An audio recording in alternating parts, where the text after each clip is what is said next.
அடுத்ததாக ஒரு சகோதரர் கேட்கிறாங்க, ஜமாத் தொழுகையில் இமாம் ஃபாத்திஹா சூரா ஓதி முடித்த பிறகு பின்பற்றி தொழக்கூடிய மஅ்மூம்கள் ஃபாத்திஹா சூரா ஓதினால் அந்த தொழுகை சேருமா, அது ஏற்றுக்கொள்ளப்படுமாங்கிற கேள்வியை கேட்கிறாங்க. தொழுகையில ஒரு மிக முக்கிய கிரியையாக, ஒரு மிக முக்கிய அம்சமாக சூரத்துல் ஃபாத்திஹாவை ஓதுவது வழிகாட்டப்பட்டிருக்கிறது.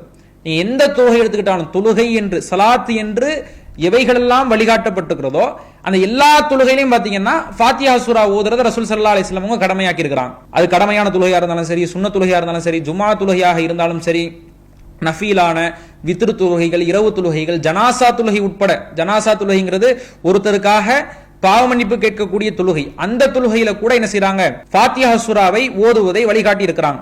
நபி ஸல்லல்லாஹு அலைஹி வஸல்லம் அவர்கள் சொல்லும் பொழுது, லா ஸலாத்த லிமல்லம் யக்ரா பி ஃபாத்திஹத்தில் கிதாப், சூரத்துல் ஃபாத்திஹாவை ஓதாமல் ஒருவர் தொழுவார் என்றால் அவரது தொழுகை சேராது என்பதை நபி ஸல்லல்லாஹு அலைஹி வஸல்லம் அவர்கள் சொல்வதாக சுனனு திர்மிதியிலே இடம்பெறுகிறது. அப்ப ஃபாத்திஹா சூரா என்பது தொழுகையினுடைய மிக முக்கிய அம்சமாக சொல்லப்படுகிறது. இப்ப என்ன கேள்வி கேட்கப்படுகிறது என்றால், இமாம் ஃபாத்திஹா சூரா ஓதுறாரு, அவர் ஓதி முடித்ததற்கு பிறகு பின்பற்றி தொழக்கூடிய மஅ்மூம்கள் ஃபாத்திஹா சூரா ஓதலாமா அப்படிங்கிற கேள்வி கேட்கிறாங்க. இப்ப ஜமாத் தொழுகையை பொறுத்த வரைக்கும் இமாம் சப்தமாக ஓதக்கூடிய தொழுகைகள் இருக்குல்ல, ஃபஜர் தொழுகை, மக்ரிப், இஷா, இது போன்ற தொழுகைகள்ல இமாம் மட்டும் தான் என்ன செய்வாங்க, சூரா ஓதுவாங்க. நம்ம பின்பற்றி தொழக்கூடியவர்கள் என்ன செய்வோம், செவி சாய்த்து கேட்போம். இப்ப இதுல ஃபாத்திஹா சூராவை ஓதக்கூடிய ஒரு வாய்ப்பு நமக்கு கிடைக்கல. இப்ப இதனால இந்த தொழுகையை ஏற்றுக்கொள்ளப்படாதான்னா, இப்படித்தான் நபிகள் நாயகம் ஸல்லல்லாஹு அலைஹி வஸல்லம் அவர்கள் நமக்கு வழிகாட்டி இருக்கிறார்கள். இமாம் சூறாக்கள் ஓதும் பொழுது, அல்லம் சூரா ஓதும் பொழுது அதை நம்ம கேட்கிறோம், துணை சூரா ஓதும் பொழுது கேட்கிறோம் அப்படின்னா அதை நாம் ஓதியவராகத்தான் என்ன செய்யப்படுவோம், கருதப்படுவோமே தவிர நாமளும் என்ன செய்யக்கூடாது, பின்னாடி ஓதக்கூடாது.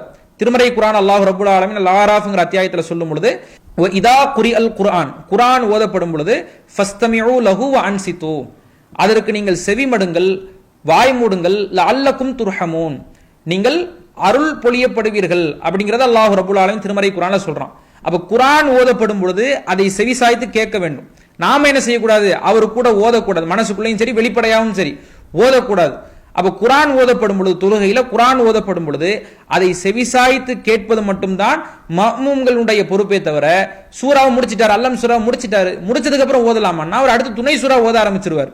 அப்ப அதையும் கேட்க வேண்டிய கடமை பின்பற்றி தொழக்கூடிய மஅ்மூம்களுக்கு இருக்கிறது என்பதை இஸ்லாமிய மார்க்கம் வழிகாட்டுகிறது.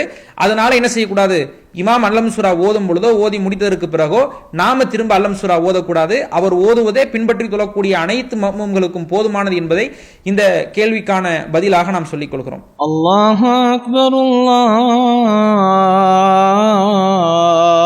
அக்பர்.